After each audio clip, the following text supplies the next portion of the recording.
am grateful for, because I'm recently thinking about my close of my military career and contract. So I'm grateful for that experience and that journey. It's hard to say that I'm grateful for everything and all of it because it's been a double-edged sword throughout the journey. Yeah. But I'm definitely happy that I went through it. Yeah. And anytime that I say I would do it again, you feel some type of way because it was a lot for both of us. Yeah. If you walk up to me after your last UTA, but by the way, if you're watching, you should congratulate Alexis in the chat or whatever it is that you are. She has dedicated the last 6 years of her life to serving our country, and she went for her last UTA last month. In June. Last month, because we're in July right now. Yeah. So last month, and she's done with that phase. Thank be to the Lord. But it's been an amazing for her at the very least. I take that back. It's been a lot of sacrifice. Let me. It's been a whole lot of sacrifice, and I truly. I'm trying to find a word. I'm in awe of how much you dedicated to that aspect or that phase, and the things like doing the things that you needed to do to secure. Like you, I joke around sometimes. I say you pick the most difficult job in the military. I think your job is really difficult. Did. Yeah. So yeah. So give her a shout out, and I'm also very, very much proud of you for navigating all of that. It wasn't easy, and I don't think I made it very easy. You did not. Yeah. So, I was thinking about that the other day. I was like, I was forced to make sure that I understood where you were coming from and had that on top of mind. Yeah. But I don't know if it was reciprocated in the same way. I feel like your assumption was like I was always having a good time. You were having a good time. But so let's just be clear on one thing. Okay. It wasn't the greatest of situation, but you made the best of it. Yes. Okay. Keeping that in mind, it's also important to remember that I have no family, no context of what the military family looks like. Yeah. For me, when you were joining the military, right? When you also encouraged me to join. I did encourage you. And I think your dad actually had a reservation about, like, as long as your little boyfriend does not discourage you from joining, I think there was something about that conversation at some point or whatever. With you, he didn't want you to get in the way of you progress. doing it. Yeah, and I think it's because he had an idea, or he has an idea of the sacrifices that involves. For me, when I encouraged you and I was like, why not? It was more, I was thinking about what the military would do for you and less of the impacts that it would have on our relationship.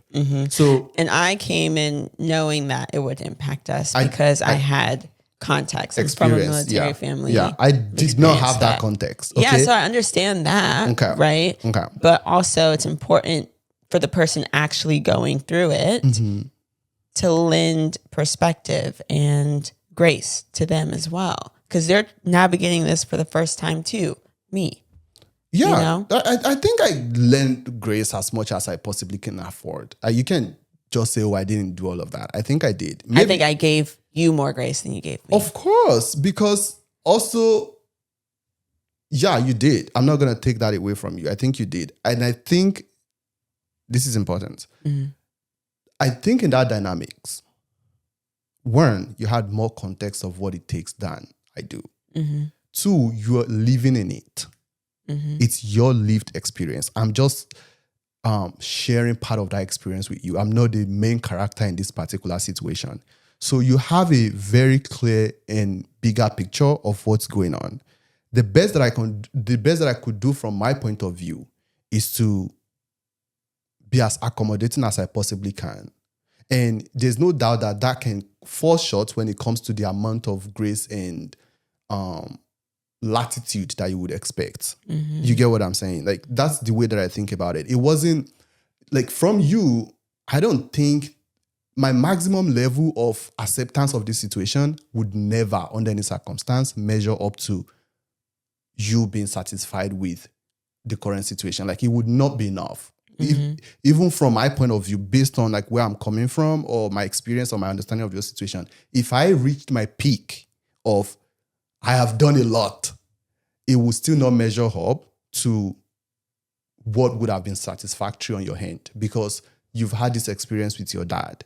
you've lived that all through your childhood, right? And also you're the one living the experience, right? So I think that's it's never gonna be balanced.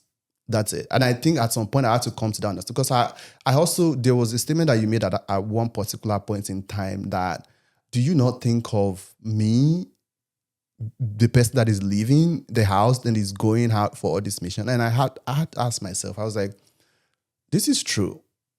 I mean, this is very true. You're the one leaving, and it's not going to be a balanced situation. Yeah. And also, it's like, our marriage is really new. It was new.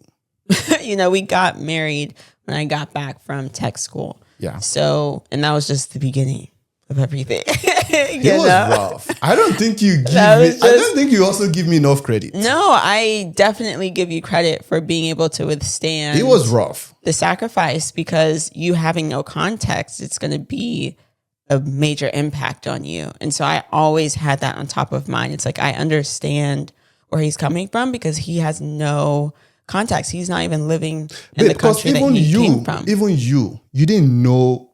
I mean, you had context. You know how demanding the military can be, but you had no idea the amount of demand and sacrifice that you would have to make for this particular job that you picked. There are instances where you're also shocked by the requirement of it. Yes, there was. So if you living in that experience can have that reaction, the only thing that kept me going, not the only thing, the main thing that kept me going was I could also see how the whole process helped you, or is helping you grow as a person. Right. And that kind of helped us as a family in so many ways. For sure. So that was my only and that's the double-edged sword I was talking about. It's like, yes, we are getting benefits for sure. Yeah. As an individual, as a family, but it's also, you're making the military. You make the military. You make the military, Alexis. That's just it.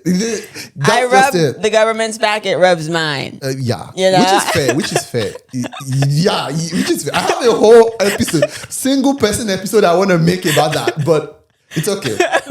Anyway, but no, I think the combination of us being newly married, you not having any kind of context about military life, and also me trying to navigate, this person has no context, but I also have to do this thing. Yeah. It was a lot. I think first, I think we should give ourselves maximum credit, because this conversation is kind of swindling towards like, you didn't do enough, I didn't do enough. I think we both deserve like huge credits for how we navigated that. For sure. There's no other way to say that, because for me, there's no manual. For you, there's no manual. There's this newly married person trying to navigate civilian job, trying to navigate this intense military job, and also trying to navigate like marriage and getting to know this guy that is from a different culture. And the same thing too. My career was just starting, I think. And and I was in a different place, I had so many things going on for me, right? Yeah. So I think we both deserve maximum credits. For sure. And my consolation is that we both gave our best with the situation that we had on hand. I think that's the way that I want to see it. I don't know about you, but yeah. No, I agree. We did the best with what we had. Yeah. And I think what is key throughout that entire period is like, we constantly talked about how we felt and voiced how it impacted us. Yeah. And so, so kind of concluding, everyone was shocked that I was leaving, but I'm like, oh, like in your unit? Yeah. Well, maybe not shocked, just sad that I was leaving. But I think I made it abundantly clear why this was not going to continue on. Why was that? Because Augusto said he's tired, or because you're tired? It's a combination of both. Okay, thank you. It's a combination of both for sure. No, I think you've gotten the most ROI that you can get from the military. Yeah. I genuinely believe that. I mean, and I came in with specific goals. Like, I wanted to go to school. I wanted to get specific benefits, and I did that. You did that. I wanted to deploy because that made the entire training and all the things worth it. Yeah. I did all those things. Yeah. And to be honest with you, I can look at the career that you've had with you were showing me like a breakdown of all the achievements and the things that you've done, like when you were doing the compilation of those things that you were printing, like your CV. Oh, yeah. And I'd wager that there are people that are reservists that have spent a decade that cannot show those things. So yeah. I think you've done enough. It's time to focus on us. That's it. End of story. Yeah. I remember comments that you would make like, is this what marriage is supposed to be? Like, because I would leave all the time. I'm like, oh, damn, like that makes me sad. So it was tough. It was, I mean, and also sometimes like those comments, not often, but when they get made, it is usually not because I'm trying to make you feel bad. More often than not, I'm thinking out loud. I'm processing my emotions in real time sometimes in that situation where I'm like, this makes no sense. You're gone 6 months in a year. That happened like twice or more. One is 8 months, one is 6 months. It was rough. I mean, and it's okay because, I mean, it's not okay. It was rough. And I think one of the biggest issue that we had was you did not want me to comment or say anything. Not like that. You want me to assume the position that you understand what I'm going through and that you've considered me. So therefore, there should be no conversation about it, or it should just be like me cheering you on 24/7. Like I wanted you to be like, yes, this is tough. Yeah. It sucks.